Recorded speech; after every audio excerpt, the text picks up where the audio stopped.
The truth is we actually have more people who speak English in the Philippines than the national language, because the national language was really a dialect. And in the Philippines, there are so many dialects spoken, more than maybe 60, 70% of the people would speak English more than they would speak Filipino.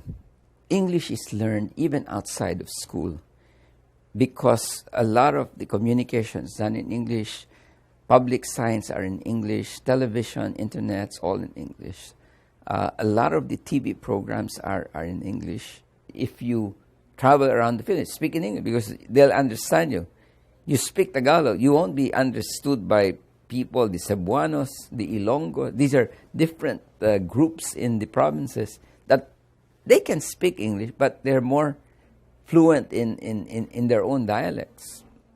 When you look at English being spoken by 70, 80, 90 other countries, who wants to speak Filipino or Tagalog? It's just the people within the Philippines, right? So it was, I think, a smart move.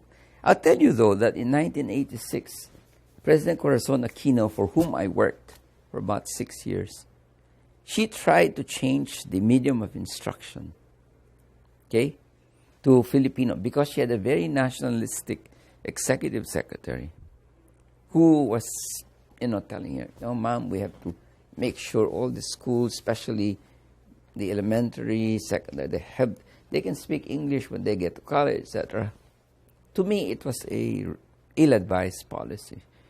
It had an impact later on, because the English language of those students who were in school suffered. Fortunately, President Ramos, who was the president after President Aquino, realized it, and he changed that policy. So while there was a gap, there was so many years that our students could not speak English properly. After that period, though, because again English became the official language, and since then they've retained English. So to me, it's been a good decision. Global English selected the Philippines as the number one country in terms of business English proficiency. We were the only country that scored over 7 out of 10. We scored 76, I think. That is clearly a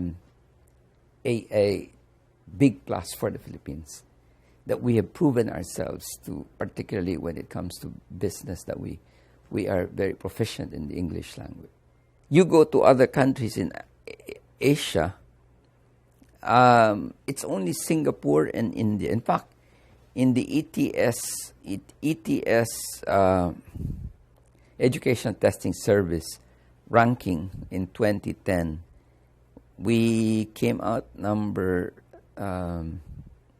36 out of 165 countries. Only Singapore and India actually did better than us in terms. Now, they have, of course, in the case of India, they have British English, and the same with Singapore, whereas we're more accustomed to American English. That's why in the business process outsourcing industry, or the call center industry, we do very well with American firms. The Philippines has a booming call center operations. We're the number one call center in the world today. We surpassed India in 2011. So we have more than 500,000 employees in the call center industry alone. And English is the medium of communication.